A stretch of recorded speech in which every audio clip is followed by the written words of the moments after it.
now we're going to, after Dr. Peter Kreeft's wonderful talk, we're going to get a little dose of Peter Kreeft, because we're going to watch a play based on his book, Socrates Meets Jesus.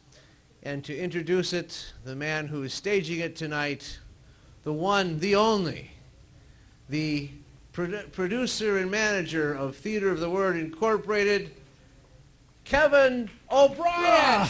Oh, man. The show's only about an hour long, maybe an hour and 15 minutes, based on the book by Peter Kreeft. I had to deal with the publisher of this book, InterVarsity Press, because apparently as the author, he has no say in what is done with his work. So I dealt with InterVarsity Press. They gave me the rights to adapt it for the stage, which I've done. We also have been given the rights to film it, but I have a 5-year window to get that done. We're in about year 2 of that. Anyway, I've talked enough. I think you're really going to like the show. Stick around. Put your hands together for Socrates Meets Jesus.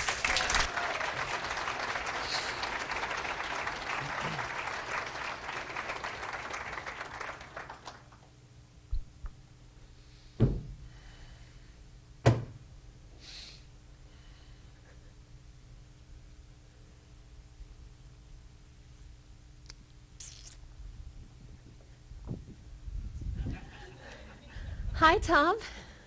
Oh, hey, Molly. How's it going? Well, How was your vacation? Oh, my vacation. Well, I went home and I spent Christmas with the family. Yeah? How was that? Oh, Christmas I love. Family I tolerate. Yeah, right? My mom and dad are always at each other. She's always finishing his sentences for him, never lets him speak. Guess that's true love. So, what did you do during break? I mean, where did you go? Nothing? Nowhere? Nowhere. You said you were going to call. Oh, gosh, so Molly, it was one time. It was a party. I was drunk. It doesn't mean I'm interested in you. Well, you made me believe that you were... No, listen, so if I want to spend winter solstice alone, I spend it alone. But I thought you were No, gonna... you didn't think. That's the problem with everyone here. Nobody thinks. Philosophy, religion. 40 grand a year is costing me, and for what? I know less now than when I started. Wait a minute. Costing you? Well, my parents.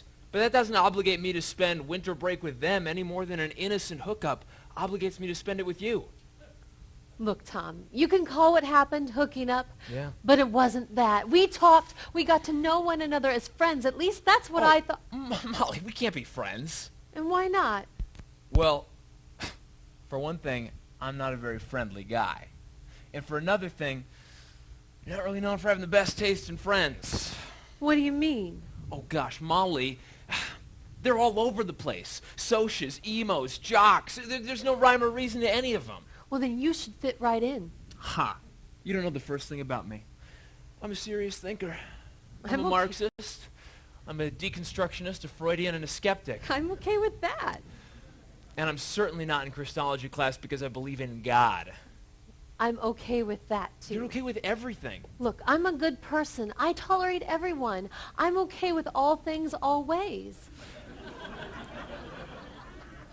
Are you okay with the fact that I'm not a guy who's twice your age, walks around in a toga and telling everyone he's Socrates? Oh, Tom, come on. Look, Molly, it's a pickup line that's gone too far. He only wants one thing from you, and the fact that you spend as much time with him as you do. Ah, hello, Thomas. Hey, what's up, Prof? Glad to see you signed up for this class. And you are? I'm Molly Cottle, and I'm really looking forward to this class. Yes, Miss Cottle, but we're lucky the course didn't get cancelled. Only 3 students is awfully small. Still, this is a graduate-level seminar, and while on the one hand the administration was unwilling to go forward, on the other they realized the importance of intimate discussion. Yes, it was a true dilemma, and they were hovering between the horns thereof, unsure of whether to cancel the course or let it run. Until I broke the stalemate. How? I offered to reduce my rate. They're giving me 1/3 of what I usually get. A true sacrifice for the sake of knowledge. Say, do you think they'd be willing to reduce my tuition by the same amount? This is Christology 500, Thomas, not science fiction. Well, I've heard nothing but good things about you and about this course, Doctor. Why, thank you, Miss Cottle. And let me just say I'm looking forward to teaching you. Let me correct that. To facilitating you. to facilitating the discussion between yourself, myself, Thomas here, and our third student. And who's that? Well, It's someone I've never heard of before. His name's Socrates. you've never heard of Socrates? Well, of course I've heard of Socrates, but this student, whoever he is, correction, he or she is, this student has no first name, this student has no first initial, this student has no known address. Student has no clue. What do you mean?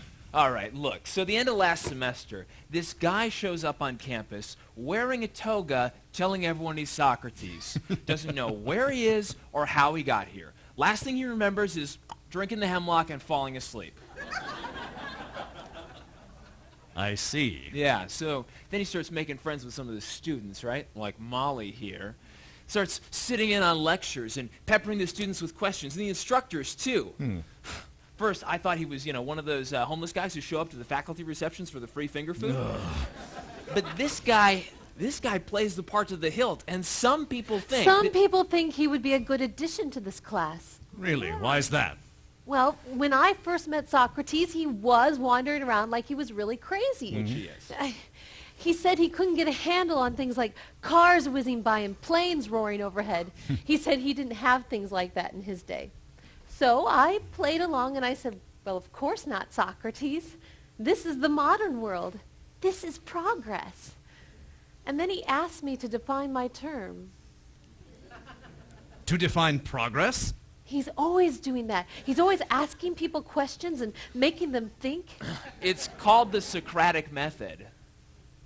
So I said that progress is constantly moving forward. And he said, toward what? And I said, it's the journey that matters, not the destination.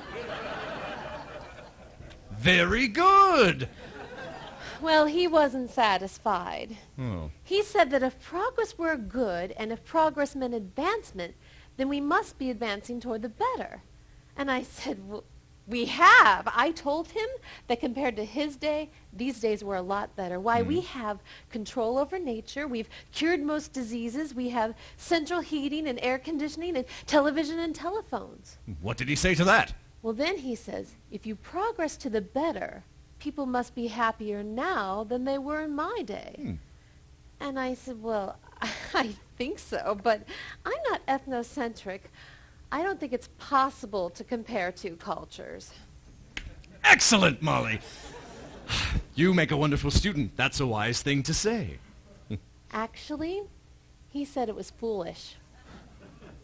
He said one could indeed compare cultures and compare them on the basis of whether man was happier or not. He said, for example, compared to my day, is there more or less discontent expressed in your literature? Are there fewer and smaller wars or greater and larger wars?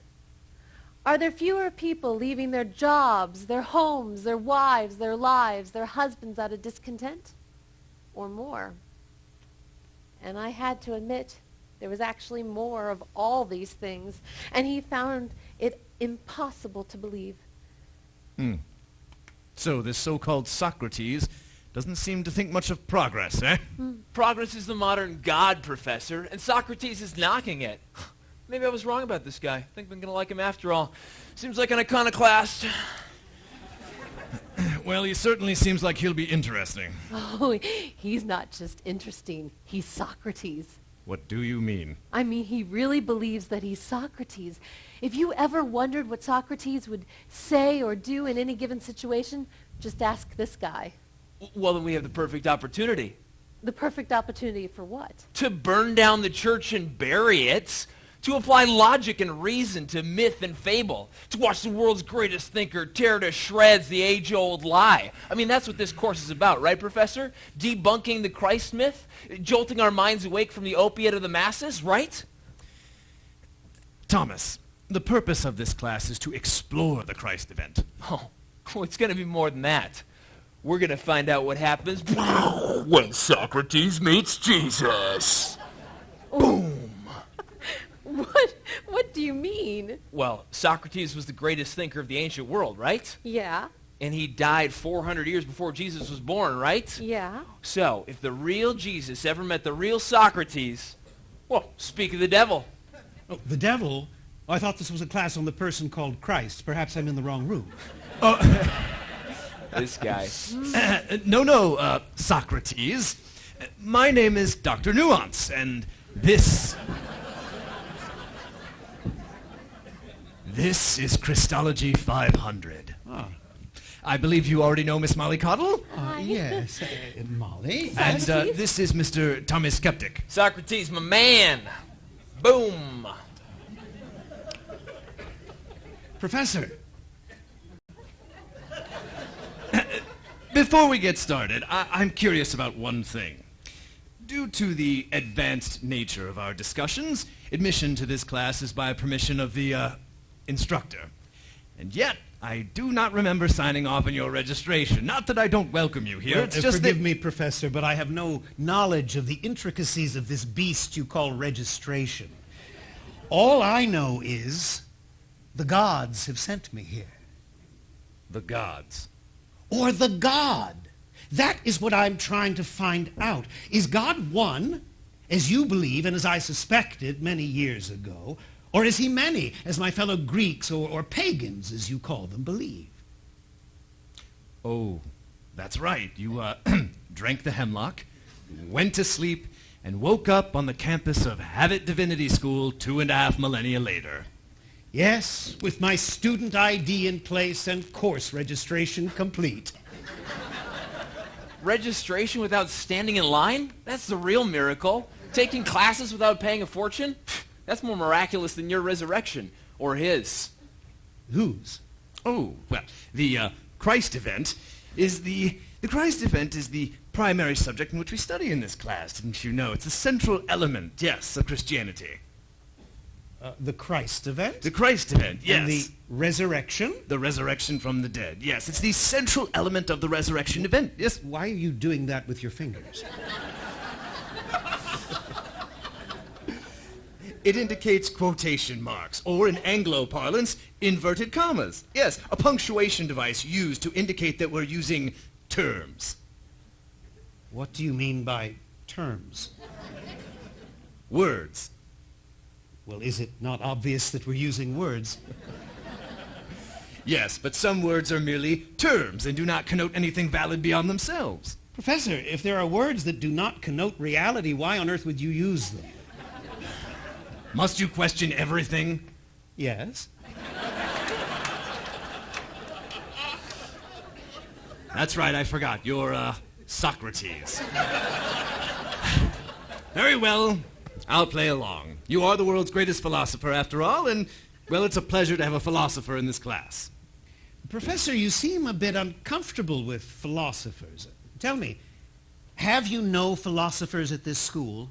Yes, we have philosophers here. Where are they?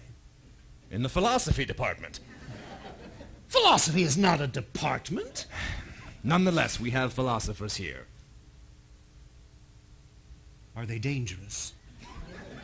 Of course not. Well, then they are not true philosophers.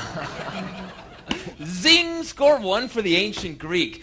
Yeah, man, I had to totally get out of that department. It used to be my major. I had to switch it. My dad almost killed me. I had 3 years to my studies, cost him a fortune. But, you know, I had to get out of there, right? Philosophy, what a waste of time. Right? Young man, how can you say that? The unexamined life is not worth living. A quote from the Apology of Socrates. Very good. You know your material.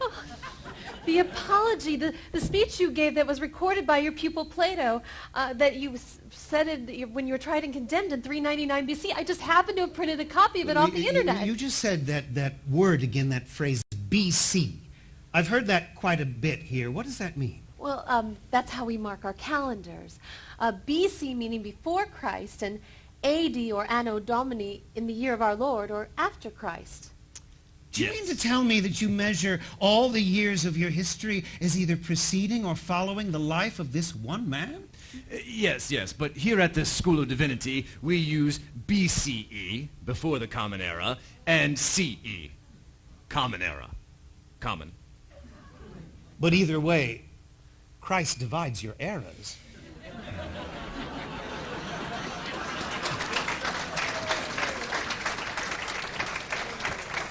It seems to me that this one historical figure is the benchmark of all human history. This is not a seminar on the historical Christ. This is a seminar on the Christ event. What people have made of a figure's historicity is beside the point. How on earth, Professor, can any man's historicity be beside the point? Perhaps you are not prepared to take a class at this level, sir. Perhaps you have not completed the prerequisites. Did you take demythologizing scripture? Did you take comparative religion? For goodness sake, did you take logic? Take it, I gave it to the world. Now, I admit that I have not yet studied your scripture, nor have I attempted to demythologize them, whatever that means, but I did sit in on one class session of comparative religion with Molly here. Now did that go? The professor asked him to leave. Really? I'm not surprised. You see, the professor gave an astonishing lecture on the world's religions, and when he was finished, he made the amazing claim that all religions are the same. And so I simply pointed out to him that that claim was contradicted by the content of his lecture. In what way? Well, if all religions were the same, they would all be equally true or right. Whereas, of course, it is obvious that nearly all religions are wrong or false. My sentiments exactly. If atheism is right, Which it is. and there are no gods, Exactly. if that's true, then Yeah. all religions are wrong. And of course, if atheism is wrong, No. then there are either many gods or one God. And if there is only one God, then all polytheistic religions are wrong.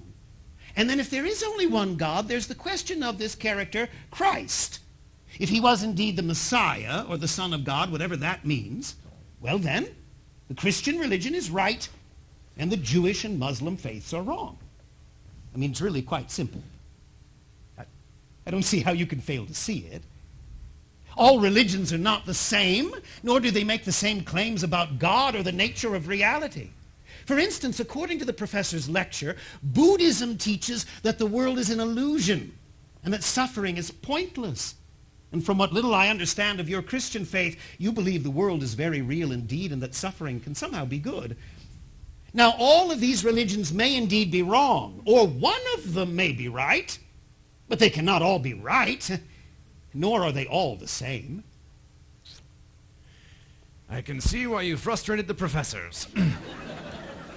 Molly, how did your professor respond to this? Well, he didn't, but I did. I told Socrates that religion isn't about the truth, it's about feelings. I mean, it's like art. It's silly to argue over which art form is the truth and which one is the best. Or like politics. You know, different political systems work for different cultures in different places and different times. There's no one that's better than the rest except for communistic socialism, which is clearly the ideal. Democracy worked for the ancient Greeks, but it doesn't work for us unless Republicans lose elections.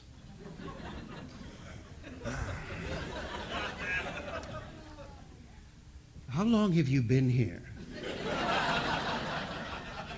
8 years, 320,000 and counting. Okay. Socrates, I think what both of our young friends are trying to say is that all religions are equal in that they are all faltering human attempts at the divine. Thus, they are all relative. But is religion a human thing? What? Well, is it like art or politics a human thing? Yeah. It's the most important human thing. It's at the heart of human life. Its dwelling place is human, certainly, but its origin, is that human or divine? Was it divine? Ah, the baptism of John. Is it of heaven or of men? This is the question Jesus posed to the Pharisees. They wiggled out of it. I'm beginning to like your method, Socrates. Let's see if you can do better than the Pharisees did and answer it. Class, what is the origin of religion? Is it human or divine? It's human. All religions are equally true, equally beautiful, and equally human. Molly, if that's the case, what do you make of the three world religions that claim to have been invented by God? Islam, Judaism, and Christianity all claim to have been invented by God. Whoa, wait a second. He didn't just sit in on comparative religions. He read the textbook. Cool it, Toga boy. You're making us grad students look bad. Yes. Am I right? Do these three world religions make this claim? They do. And apparently you disagree with this claim. To be divine revelation rather than human? I guess I do. All right, then, so why do you call yourself a Christian? Really, Socrates, I cannot believe you would stoop to a level of personal attack like that. Sensitive girl, yeah. Well, I meant no personal attack, only accurate description. Look, you are a very nice person, Socrates, but you're being just a little judgmental right now. No, Molly, I'm trying to use my judgment to determine what this Christianity is, what it means to be a Christian, and who Jesus Christ was. Well, I firmly believe that it is imperialistic and arrogant to impress your religion on other people and to insist that your way is the only way. All right, I understand. Now, Molly, if that's the way you believe and feel and think, then therefore, since you're a Christian, Jesus Christ must have taught that as well, correct? Actually, he said, I am the way, the truth, the life. No man cometh unto the Father but by me. Well then, Molly, according to your own definition, Jesus Christ must have been very imperialistic and arrogant. No, on the contrary, nothing made him angrier than the arrogance and bigotry of religious leaders. No man in the history of the world was more meek, more compassionate to everyone. I just have problems with squaring his statements of exclusivity versus his statements of inclusivity. Which, in fact, is what this class is all about. To explore how we feel about Jesus. How we handle the Christ meme in our own minds. Yes, well, yes, Professor, I'm less interested in my own mind than what it tells me about the truth. An admirable sentiment, but after all, Socrates, what is truth? Quid est veritas? Pontius Pilate's own words. Like Socrates, Professor, you too know your material. Well, Thomas, the question remains, and is the central question of postmodern thought. What is truth? Now, I posit that truth is entirely subjective. It is what we ourselves make of it. In short, there is no truth. You're serious. Well, certainly your statement contradicts itself. In what way? Well, you're claiming that the statement, there is no truth, is true, which cannot be so if there is no truth. If there is no truth, nothing can be true, and nothing is worth saying. We might as well stop asking questions, stop talking, stop answering questions, stop going to school. Oh, I second that motion. Recess, anybody? Anybody? Bueller? It's a movie from the 80s. Doesn't matter. It's okay. Well, you do make a good point.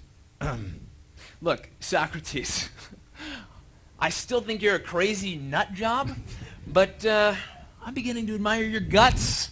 You speak power to authority, dude. Boom. That's one of the reasons they killed me. Boom, you see. I learned a valuable lesson. You cannot crusade for the truth and expect to survive. That's why they crucified Jesus. Which is what this class is supposed to be about.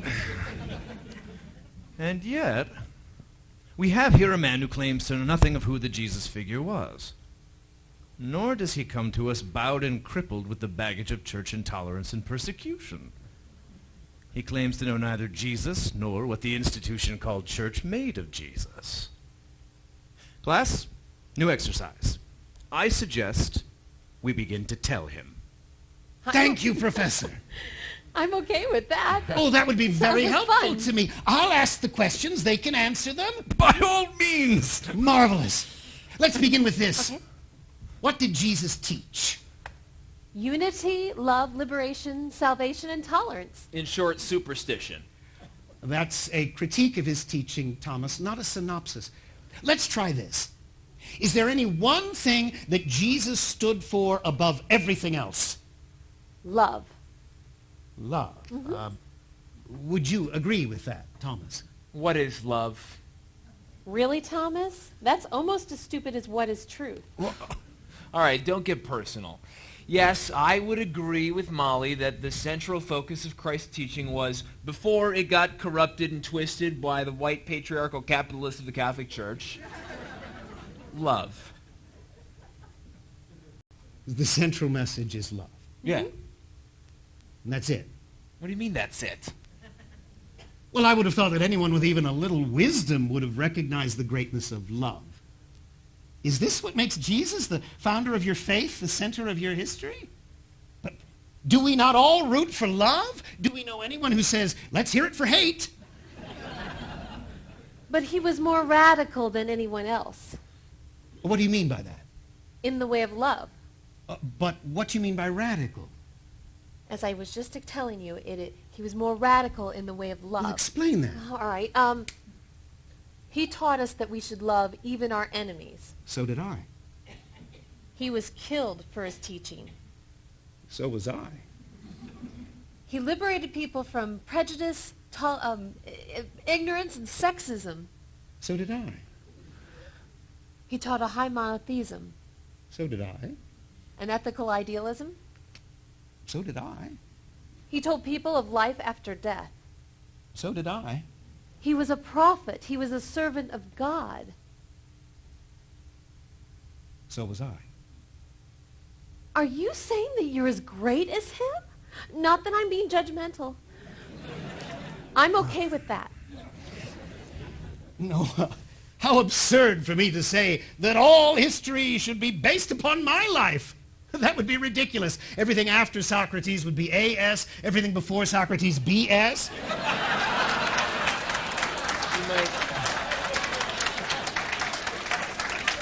might want to not say that. What I'm trying to find out Yes. is what makes Jesus better than I am or better than anyone else. Well, He claimed he was God. What was that? He claimed to be God. A God, you mean? No, the God, the one and only true God, made man, walking around on earth, performing miracles, feeding the hungry, healing the sick, raising the dead, preaching, teaching, the whole 9 yards. You got it. Astonishing. He claimed this once? More than once. I and the Father are one. He who has seen me has seen the Father. Before Abraham was, I am. It's the central teaching of the Christian faith that Jesus Christ was both God and man, has been believed and professed in all the creeds, saints and sinners alike throughout history. Thomas, yeah. do you believe this claim? Do you believe Jesus was God? No, there is no God. Jesus was just a good teacher, a wise and caring man. Good heavens, Thomas. It's the only thing he could not have been. Why not? Well, anyone who would claim to be God must be anything but a wise man. In fact, he might be very seriously insane, or a liar, or a fool. Jesus must have been either a liar, a fool, a madman, or God. The only thing he could not have been was a mere wise man. Ah, Socrates. Here is where your unfamiliarity with the modern philosophical awareness of limitations of language come into play. You see, there is another option. Christ could have meant something very fine, subtle, and ethereal by the term God. What do you suppose he meant? Well, most scholars think, those that have studied the proper cut text... the claptrap nuance. Come on, he was a first-century Jew talking to other first-century Jews. He meant the God of the Jews, the God of his people. What sort of God was the God of the Jews? Well, to know that, you'd have to read the Hebrew Scriptures. Here now, I have a reading list that includes dozens of articles and websites by scholars who've actually read the Scriptures. If you read these by our next session and discuss, we will take time to discuss in class the text that are... Yes. Professor, this is a list of things that have been written and published within the last 5 years. And a lot of it, too. Well, you don't want us to read all this, do you? You get double. Yes. The most up-to-date scholarship.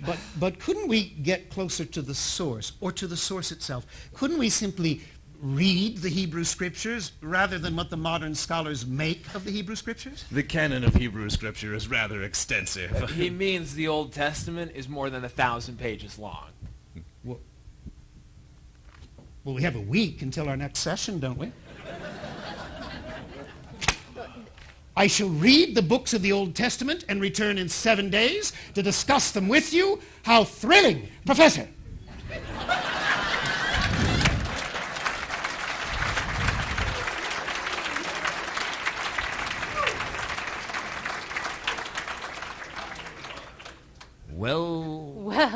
Well, call me a slacker, but I'm not reading the Old Testament. I got a lot of stuff to do. This ultimate frisbee thing that I got to, and there's other important things I got to. I'll maybe look at a couple of these. Call me a slacker, but sorry. You're a slacker. See you next week. Well, slacker, here you go. Here's something you probably haven't read since your philosophy days. What's this? The Apology of Socrates, the speech he gave to his accusers before he was sent to his death. I've read this already. Yeah, well, apparently I read the Bible, and I have to do it again. I'll see you next week, slacker.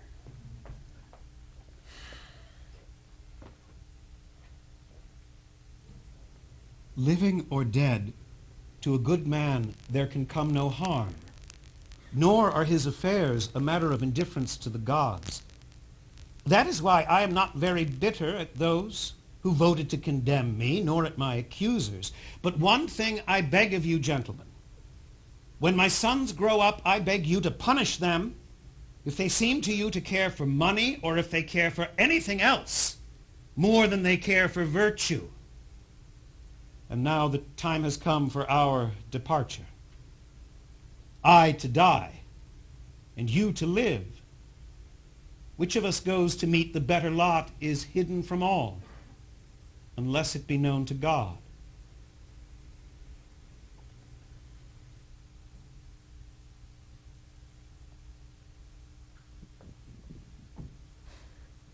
Hi, Tom. Oh, hey, Molly, how you doing? How was your week? Good. Yeah, I spent some time with Socrates. Oh, by reading Plato? No, with that dude, Socrates. You spent time with him? Yeah, we spent time talking about the New Testament. You mean the Old Testament, right? No, the New Testament. He read them both. He read the whole Bible in a week? Right? Kind of makes us grad students look bad, doesn't it? Yeah. Yeah, he read the Old Testament. He was so on fire, he just had to keep going through the Gospels, the Epistles, all the way to Revelation in the end. Boom, done. What did he think? Say he's a new man. A new man. Born again. Oh. Hey, look, Molly, I sort of maybe owe you an apology for last week. I was sort of rude to you, and I've been meaning to call you since before Christmas. And, Good morning, Thomas. Good morning, Molly. Good morning, Doctor. So, where's our man without pants, huh? Couldn't take the heat, could he? Had to get out of the kitchen, did he? I'll bet when he began to read the Hebrew scriptures, he... Professor, Molly, Thomas. Socrates. I have one question for the people in this room. What, did you read your assignment? He read the whole Bible. The whole thing? I have only one question for the people in this room. In fact, I have only one question for the people in this university. In fact, I have only one question for the people in this universe. Only one. That surprises me. Well, out with it. What is it? Well, my question's a bit embarrassing, but I'll ask it anyway. Where are the Christians? I'm sorry? Where are the Christians? What are you talking about? They're all over the place. This place? Yes, this place and many other places too. Well, then there is something I do not understand. And what is that? Well, if all of you are Christians, if some of you, if any of you are Christians, how can you still live the way you do? How can the born child so closely resemble the unborn child? How can your lives be so dull if this incredible book is true? Socrates, are you putting us down? Alas, Molly, I was afraid that's what you would think. I've only discovered this Christianity thing within the last few days myself. Far be it from me to tell you or anyone else what it amounts to. But this book, This book tells us what it amounts to. And if everything in this book is right, what it amounts to, compared with everything I've ever known, is a whale compared to minnows. Socrates, it's nice of you to get so excited about the Bible. Nice? Did you say nice? Oh, now, Socrates, don't be so negative. We're very happy for you if you found happiness. Molly, even happiness is hardly mentioned in that book, but rather joy. Do you even know the difference? Have you even read the New Testament? Well, of course. Well, perhaps you of coursed it. Is that what it means to take a course here? Now, just a moment. Exactly what do you find missing in this course, and apparently in the lives of most so-called Christians? Well, I'll try to explain it. I'll begin with the Hebrew Scriptures first. Very well. When I read them, I was not entirely surprised at the Hebrew notion that there was only one God or that he had a name. All of my life, I tried to name God, although I never would. Well, why not? Well, because I could not, in honesty. Well, that honesty was deadly for you. What do you mean, Thomas? Well, it's all right here in your apology, which I read a couple of times this week, by the way. Thank you very much. You're welcome. Anyway, all you had to do was say, I believe in Zeus, or I believe in Hera, or whatever, whoever you guys worshipped back then, and they would have let you go. You just parrot a belief in any one of the state gods, and boom, you're free. It was a simple thing, and you didn't do it. Why?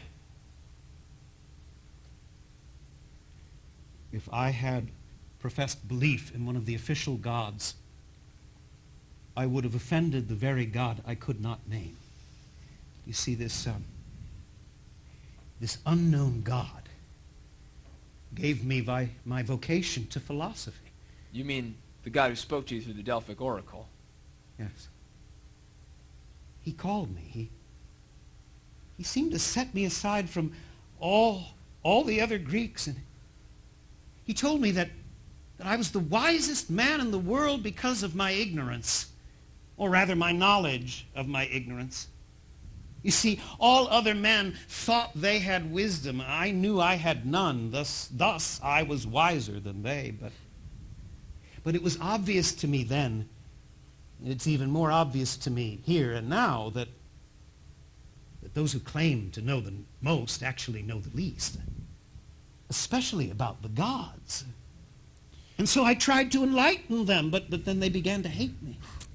Really? Why don't you enlighten us here? Enlighten us now. We promise not to hate you. At least we'll try not to. Well, Socrates, we won't hate you in the least. We of the modern world, we're very open-minded. But an open mind exists to be shut around an idea that is true. And some of you have some difficulty with true ideas these days, don't you? Be that as it may, you have yet to tell us what you thought of the Bible. First of the Hebrew Scriptures, and then please tell us about the New Testament. All right. The Hebrew Scriptures first. Yes. As I say, I was not entirely surprised at their notion that there was one God. We had what you might call a premonition about that, even in Athens. But to think that this one God made everything out of nothing, that is astonishing. Wait a second. All cultures have creation myths. The Greek gods created and ran the universe. Thomas, our God simply shaped or molded the world out of stuff that was already there. But to think that the single unitary God made everything out of nothing, that astonished me, and that came at the very beginning. And then, not only that, to think that the single unitary perfect God was a person, that he had a will, or what you might call a personality. Even that's astonishing. For instance, the God of the Jews loved. He loved his creation. He loved his people. He loved them so much that he gave them a series of ethical laws to follow, which they loved, though they had difficulty following them. The whole thing was a relationship of love. And yet, love exists in time. Love is a process. Young people realize that. And yet, how can a God who is both outside of time and the creator of time operate in a process in time? And yet that apparent contradiction prepared me to a certain extent, as it must have prepared the Jews for the ultimate surprise of what you call the incarnation. Wait, now you're moving ahead. I want to hear more about the Jewish God, God the Father, Yahweh. What else did you learn about him? His goodness, for one thing. I had always known that the true God would be perfectly good, but the goodness of the God of the Jews seems somehow related to the goodness of the deeds he commands us to perform. Be ye holy, as I, the Lord your God, am holy, as he tells his people in the book of Leviticus. Why do you see the importance of that point? It meant that I was right and Euthyphro was wrong. Euthyphro said that a thing is good because God wills it. I said God wills it because it is good, and yet I failed to see that a thing is good only insofar as it resembles God. What else surprised you about God? Yes, his name, Professor. When he speaks to Moses out of the burning bush and tells us his name, he says, "It is I am," or "I am that I am." That name seemed very special to me. Yes, you're right. It's the sacred tetragrammaton, the name no Jew will ever pronounce. Because when he's telling us his name, he's telling us his identity, his nature. He is being itself, am, as well as personhood, I am. That revelation to Moses was utterly unique and unpredictable. Well, then answer me this, Socrates, since you've learned so much about the Bible. Why is it that this unique notion, this name for God, was revealed to no one else but Moses? How is it that he's the only one who came up with it? Did you not read the scriptures, Professor? Professor, Moses did not come up with it. Moses came up to it. The name of God was not Moses' idea, it was God's idea. That is why I could never name God. That is why, despite all of my years of thinking and praying, I could never name God. I had to come up to it, not come up with it. I had to receive the truth as a gift, like Moses, like Job, and yet I never did. So God did not give it to you? God gave his secret to none of the Greeks. How odd of God to choose the Jews. Ewer said that. Have you read him? Ewer. Yeah. No, I have not read him, but when two men speak the same truth, they need not be thought to have copied from one another, but from the truth itself. But the truth, as I said... Then there is the question of the sinfulness of man, particularly in light of the righteousness of God. Your book is very clear. Man is a sinner, badly in need of redemption. Socrates, we should have had you read more modern articles and not just the Bible. We don't believe in sin. Now, I'm starving. Do you mind if I grab my candy bar? I didn't have a chance to get lunch. Please, bring enough to share? Molly, Not for you. Molly, the whole point of the incarnation was the atonement for sin. Socrates, look. Not only are you very, very old, but you're very, very old-fashioned. Sin is one of those doctrines we just don't swallow anymore. It's a mythical, mystical belief. On the contrary, I think it is the one teaching you can prove merely by looking around you. Man is not what he should be. All people of all ages have known that. How can you close your eyes to the reality of what the Jews call sin? Well, imperfection maybe, but sin? This is chocolate. Chocolate? Mm-hmm. This is delicious. Yeah. We had nothing like this in Athens.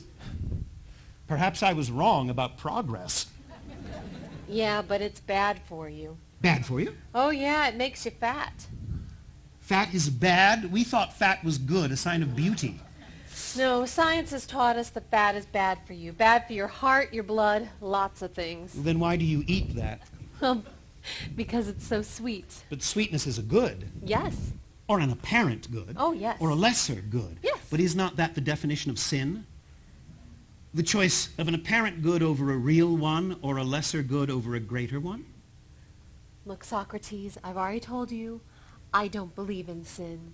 And if eating chocolate is a sin, it's a little sin. No big deal. Now, lying, cheating, mooching off your parents, being proud to be a slacker, leading a girl on and not calling her when you say you're going to call her. Those, Socrates, are very big sins. Hey, come on. I said I was sorry.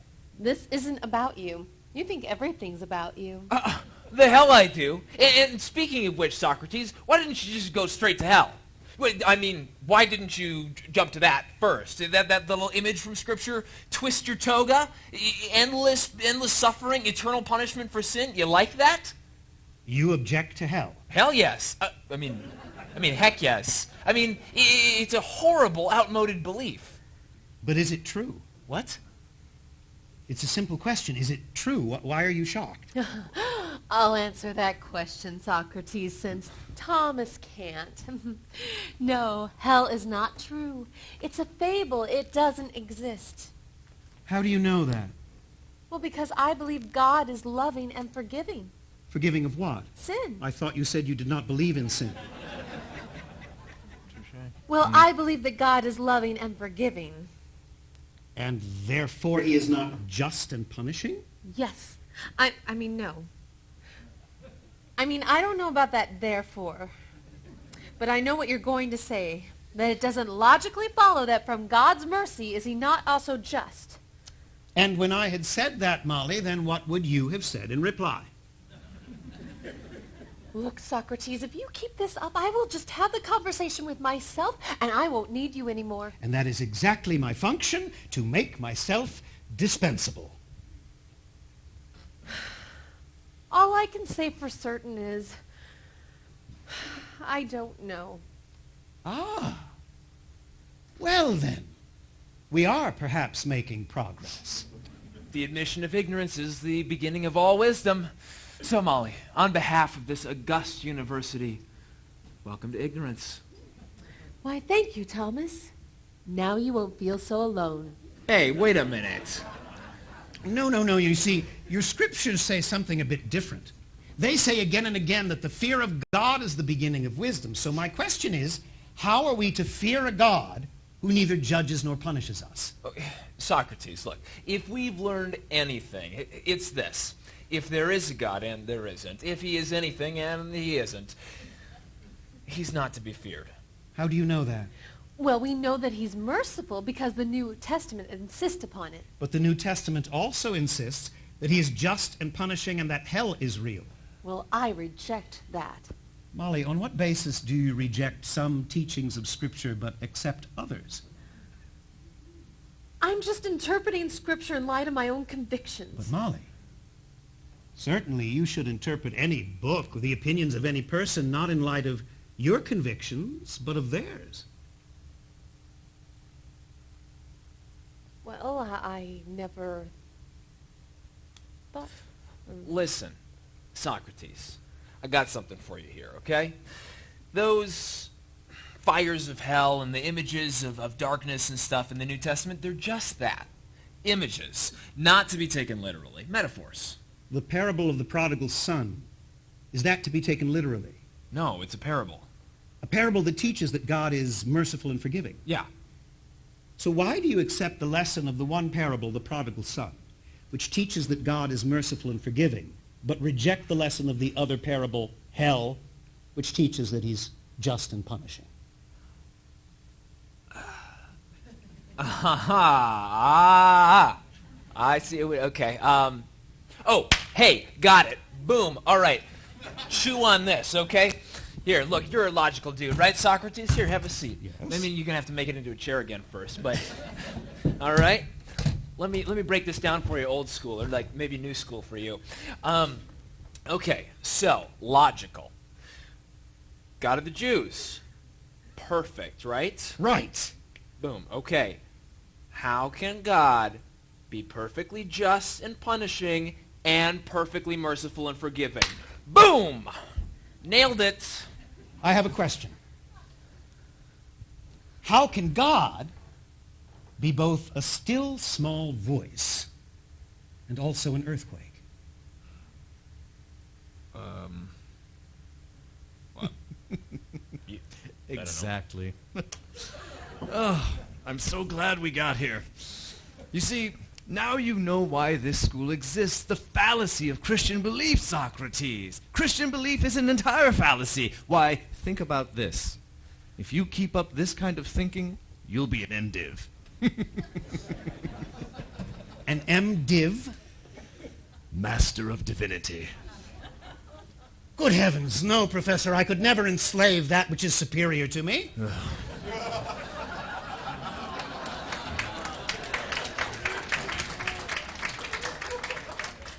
Socrates, the point is, Christianity is rife with contradictions. It makes no logical sense.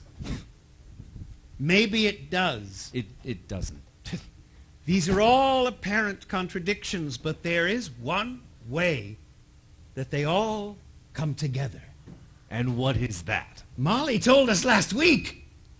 Love. Love can be both merciful and forgiving and just and punishing. Does not love have eyes? Does not love make choices? Is not love both a still small voice and also an earthquake? Earthquakes, judgment, hellfire. Look, Socrates, I don't know what God you believe in, but I prefer a God of peace. Molly, this is not a question of what you prefer, but of what is true. I thought the question was what God I choose to believe in. Molly, do you choose your gods the way you do your candy bars? Molly, Oh, of course not. listen, look, Socrates has a point, right? I mean, he's right. Love, love can be upset sometimes. You know, maybe love gets jealous that you start hanging out with the guy who's twice your age and stop giving me the time of day. Or anybody the time of day, whatever. Jealous. You said you were drunk. Well, I was drunk. It doesn't mean I'm not jealous, too. Yeah, Or anybody could be jealous really? of whatever. Okay. Let's get back on track, shall we? Sure. Yeah, okay. Yeah. Socrates, you said when you came in here that you had one question for us. And yet it seems as if you've asked us about 100 questions each. My apologies. Please, your one apology was more than enough. I still have one big question that remains unanswered for you. What did you make of the New Testament? Remember, what did you make of Jesus? I believe that's what this class is supposed to be about. What did you learn? I learned why I was brought to life in your day. It was to meet someone who was born 400 years after I died. Jesus of Nazareth, of course. Yes. And you claim you met the real Jesus, just as we are meeting the real Socrates. Yes, Professor. I did.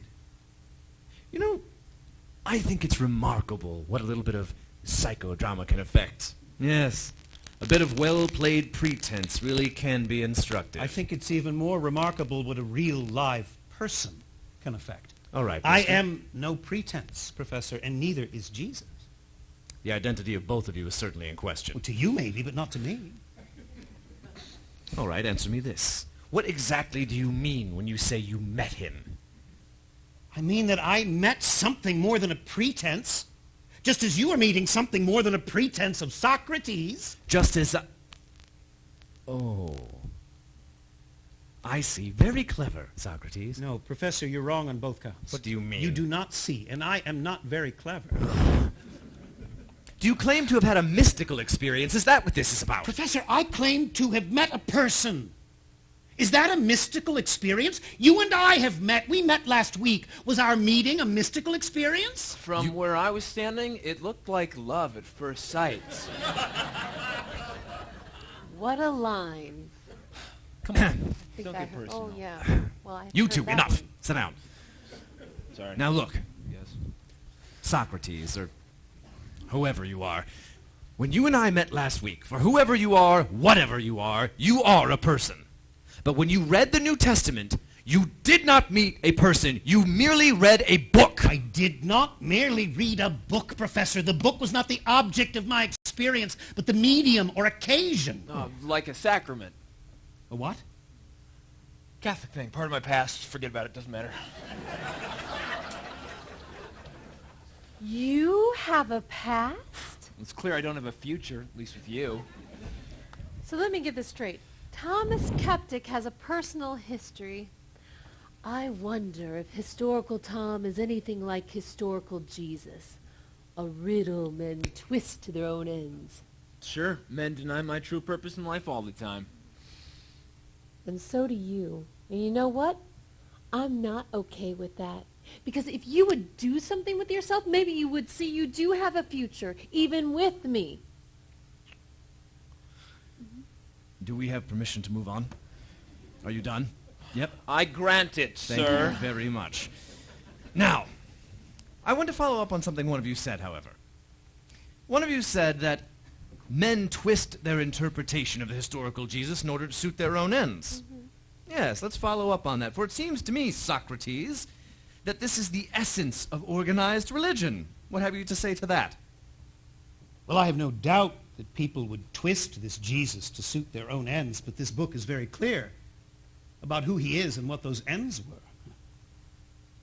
To this end was I born, and for this cause came I into the world, as he tells Pontius Pilate, that I might bear witness to the truth. Everyone who is of the truth hears my voice. You are professors and students. Are you not of the truth? Do you not hear his voice? Does it not stir you in your heart and in your very soul? I'm not sure I follow you, Socrates. Are you upset, perhaps, that we're not all saints? Well, no. The people in this book are hardly heroes of perfection. They're nothing like the heroes of the literature and mythology of my day, which is why this book seems so real to me. But that's not what I'm trying to say, Professor. What I'm trying to say is when I read about this Jesus and his called out ones, which is what the word church means, yes, I find something so strong, so distinctive, so full of life and love that it is like the noonday sun. It's no wonder that this Christianity thing turned the whole world upside down. Even the hard-nosed Roman world. It's no wonder that the people who met Jesus either worshipped him or crucified him. It's no wonder that the people who met his apostles either believed them and worshipped him or didn't believe them and persecuted them for telling this abominable, insane lie. That is what I am trying to say, Professor. According to this book, it's all or nothing. Either or. So you're defending fanaticism, that's it? No, not fanaticism. Then what? Something more like marriage. Fidelity. In loveness. That is something I think I should be seeing in the Christians around me, but that is not something I see. What do you think you see around you instead? Scholarship! Teachers and students playing at a game, like children playing at safari, when there is a real lion lurking in their own front yards. That's what I see. In casual dress, casual attitudes, casual faith, casual worship. Your atheism is strident, but your faith is casual. Casual this, casual that, and from what I can tell, a great deal of casual sex. Why are you not lovers and warriors for what you love? Your book condemns fornication, but passion and jealousy would redeem some of your sin. It would make it more than lust. It's not even lust. From what I can tell by looking at these young people around me, it's more like boredom. Is this why God came into the world? Is this why he died on a cross? Is this why he rose from the grave? His apostles knew he did all those things. And if he rose and was alive then, he is still alive now. But you're not treating him as if he were alive.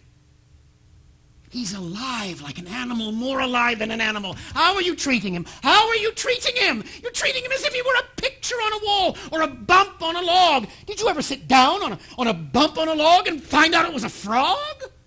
Or maybe the whole log was an alligator. Look out, you say, it's alive. But I haven't seen anyone say anything like that here. So, if I'm understanding this right, you saw the alligator? Molly, isn't that what happened to you? Didn't the alligator come to life? Well, in a sense. Molly, I began with one question, and I'm going to end with one question. Do you believe Christ rose from the tomb? Well, in a sense. In what sense? Oh, resurrection is an archetype, a symbol, you know, a Platonic idea. Everything rises from the dead. Jesus stands for life. Life is the most important thing, and that is why Easter comes in the springtime, when the world is filled with new life, and that's why we have Easter eggs and Easter bunnies, because they're all symbols of a new life. Molly, if I understand your Bible correctly, you have it exactly backwards. Backwards? What do you From your book's perspective, Easter cannot be said to come at springtime. Rather, spring comes at Easter time. According to that book, Jesus is the source and summit of all life, and all life depends on him. Socrates. Professor, I have a question to ask you. Do you believe Christ rose from the tomb? A simple question, Professor. Socrates, I really believe you're missing the point. Now, Professor, I really don't believe you're answering my question. Do you believe Christ rose from the tomb? Socrates, there was a professor named Bultmann who said that even if the bones of the dead Jesus were found in a tomb in Palestine tomorrow, even if it were proven that the resurrection had never taken place, all of the essentials of Christianity would still remain unchanged. You, my friend, are ignoring those essentials. That's what Bultmann said? That's what Bultmann said. That's not what this book says. If Christ be not raised, then is our faith in vain. That does not sound like all of the essentials unchanged to me. It was a resurrection of the Spirit. Molly's right. Molly's right. It was the joy of the disciples in discovering their shared faith. For which they were persecuted, tortured, executed. If I had said I believe in one of the official gods, I would have been spared my execution. If they had said he is alive, but in spirit only, they would have been spared theirs. But they did not say that any more than I did. They knew that he rose bodily from the tomb, and that he is with you bodily today. Oh, really? Tell me, where is this body? The book tells us. It's in the church he established on earth. And it's in heaven where he sits at the right hand of the Father. And he will come again in glory to judge the living and the dead. The charade is up. I've had enough of this. You're a dogmatist. You play a good Socrates, but Socrates would never have been a dogmatist. No, Professor, Go, Miss Cottle. Now, I will allow anything for the sake of learning, but I will not allow the Nicene Creed.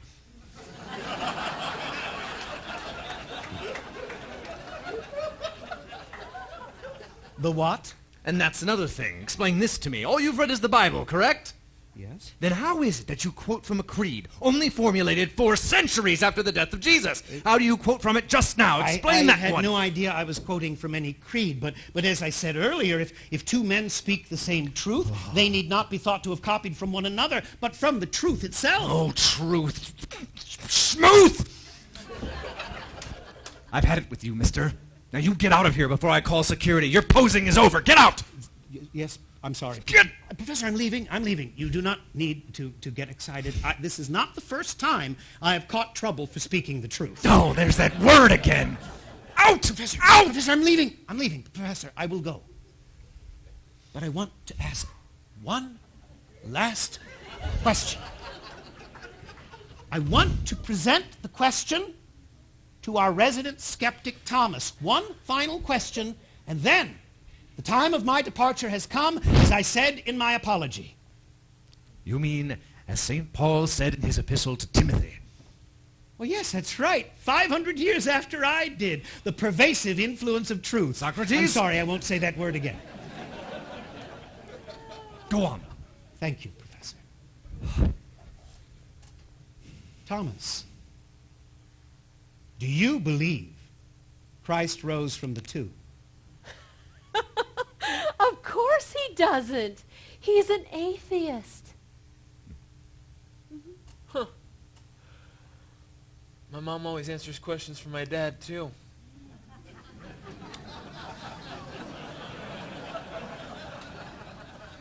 Must be love. Tom. Molly. Socrates? Tom, do you believe Christ rose from the tomb?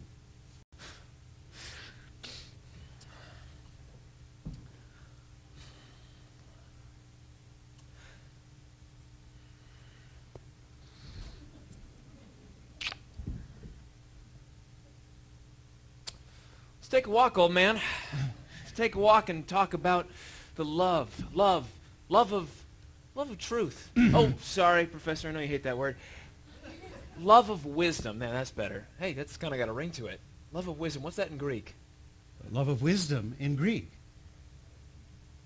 Philosophy. Philosophy. Amen. Oh, Tom, wait, Tom, you forgot your books. Socrates, I don't think he wants his books. I think he wants what you had, an encounter with a person. Oh. Well, then maybe you should take them to him. I'm okay with that. Well, that, Professor, is what we call a resurrection of the Spirit. Thank you. Where are you going now? Wherever the gods send me. Correction, my friend. Wherever God sends me. Thank you.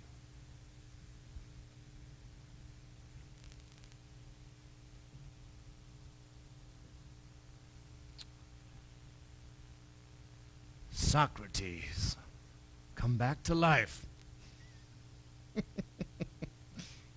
A miracle. The Habit School of Divinity finds Jesus. Another miracle. Professor Nuance repents and is saved. Another miracle. But that last one will never happen. Although, I begin to suspect a self-referential inconsistency in my hermeneutic.